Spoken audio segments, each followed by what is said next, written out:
There was carnage in Class 1. Neil Cowan Jr.'s MG destroyed its gearbox, while Championship leaders Neil Coulter and Hannah Sesford managed to blow the Ignis' engine up. Neil says he blames our in-car camera, although judging by what the camera captured, I'm not so sure. Quick! And six right. C100. Long 4 left. Guidance to long 5 left. 60. Crest. And caution, square left, no cut. Wait, caution, square left, no cut.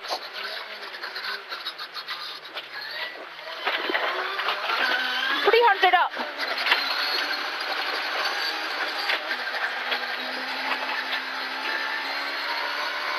One right in, 50.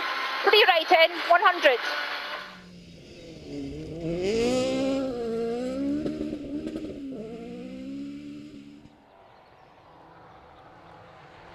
After blowing the head gasket on the Speyside, Max and Callum Redpath were happy that the rebuilt engine performed well on their way to third in Class 2.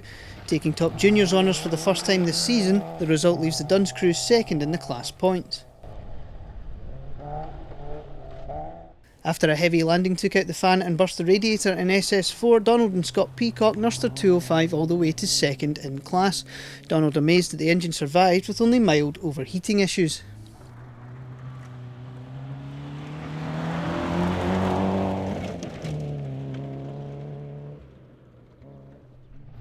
Incurring a 10-second time penalty after having to change a puncture was the only blight on Robbie Beattie and Dave Finley's day, the Peugeot winning the class by almost 2 minutes at the finish to take their third win of the season. This leaves them with a 19-point lead in the class championship.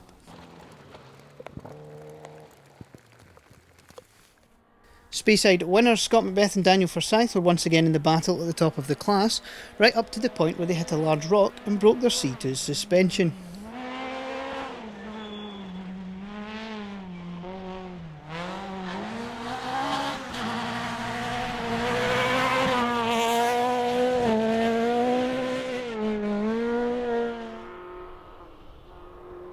And there were more C2 casualties when Gina Walker rolled out of the event and Ross Hughes broke down within 100 yards of Macbeth's example.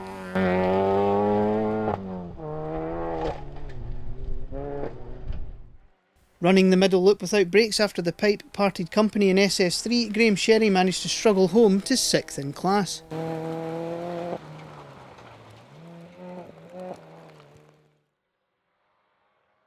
Andy Struthers' consistent season continued with 5th in class at the finish, Andy recognising the punishing nature of these stages and settling for a steady pace all day.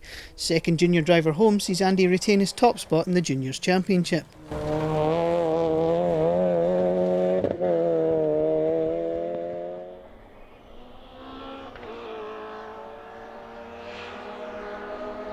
Despite his C2's ever-present mechanical niggles, Jim Robertson was very happy to take 4th in class on his home event.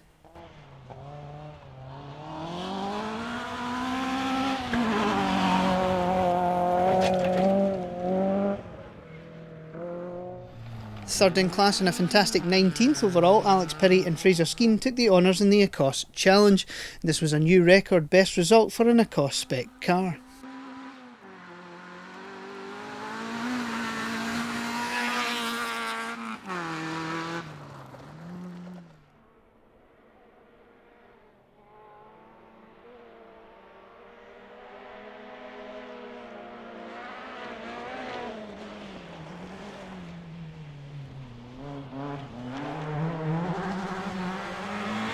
Dominating the class all the way until the last stage, Angus Laurie and Paul Gribben were absolutely flying in their Corsa, but then disaster struck, a bad rut removing the rear wheel and most of the suspension with it. Amazingly, they managed to claw their way back to the finish on 3 wheels, but were dismayed to find they had incurred road penalties, dropping them to 2nd in the class. The whole back bit's come off it. Inheriting the win, Keith and Mary Riddick were the first to admit that they couldn't live with the pace of Laurie. Luck was on their side this time out, however, and they took their first win of the season in the MG.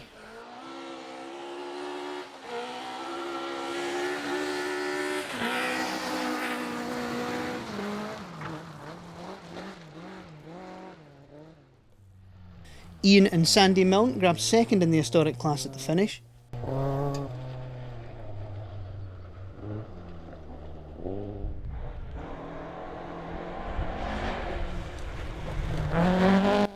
Taking another Class 1, Steve Bannister and Callum Atkinson made it 2 wins out of 2 starts in the legendary Escort.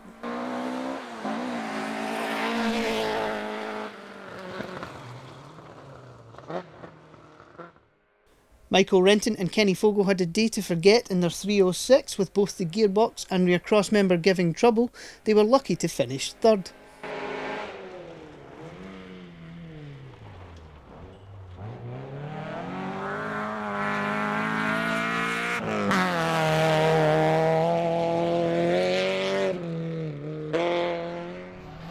Leading early on, Kevin Gray and Daniel Christie were running well until the Astra got stuck in 4th gear on SS7. They struggled through to the finish, but unfortunately slipped to 2nd in class, only 11 seconds off the top spot.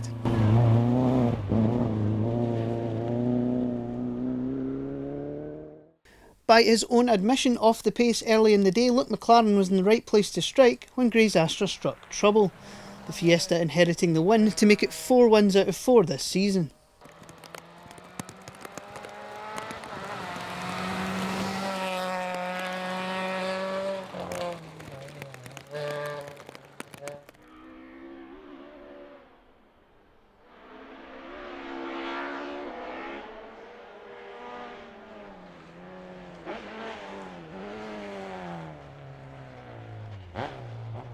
Stopping in SS1 to fix the throttle linkage and change a puncture effectively ended Duncan McDonald's chances of a class win before the day had really begun.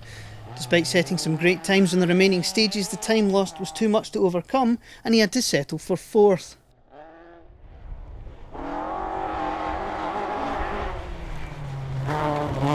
Third in the class, despite fighting with a dodgy alternator all day, Paul McAlane and Niall McKenna once again enjoyed their day out in Scotland.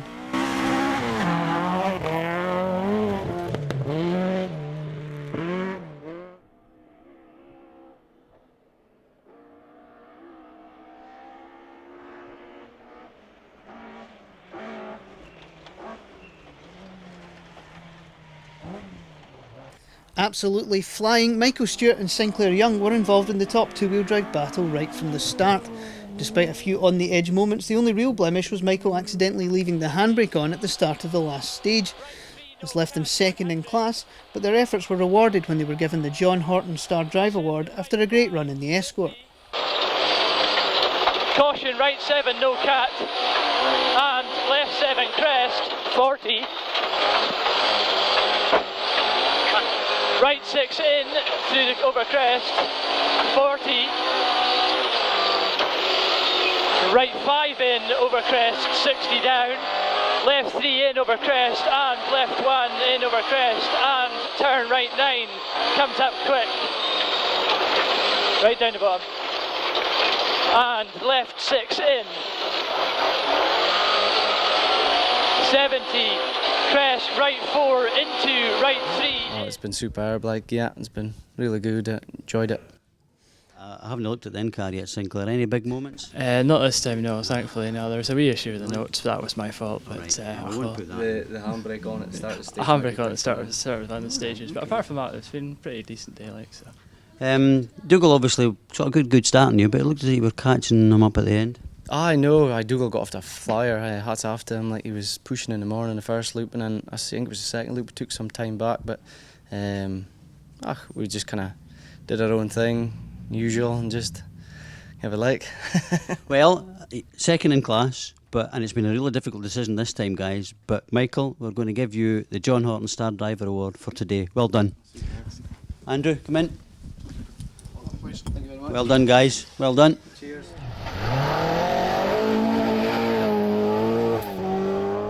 Caught napping early on by Stewart and Young's pace, Dougal Brown and Lewis Rochford had to wake up quickly to stay in the fight. A big charge in the second Twiggleys gave them some breathing space, which was much needed. The engine becoming sick over the final stage, making it a nervy run to the finish and their 3rd class win this year. Right 2 in into left 7 and a tight right 5. Repeat, tight right 5 and then 40, caution left 3, right 7 over crest. Left 3, sorry, right 7 over crest. Then 40, left 6 in. Then 60, left 5 in, crest. 100, caution late, right 7 and over.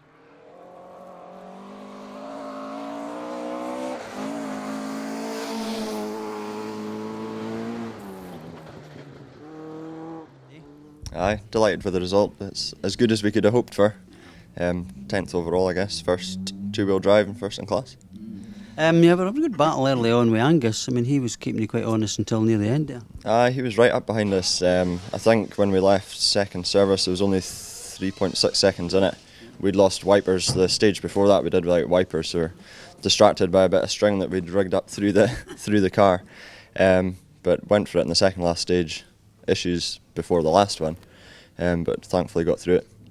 Lewis, an interesting day. Yeah, no, really good. Seem to be getting kind of quicker and quicker. I think everyone's kind of pace is getting faster as well. So no, it's a good battle. Yeah. And then Michael obviously come by as well, and he's keeping you honest too. But I'm hearing a wee problem with the car at the end of the day, or is that just a rumour? Aye, so going into that last stage, when they start, we were in the time control at least, we were in dead time.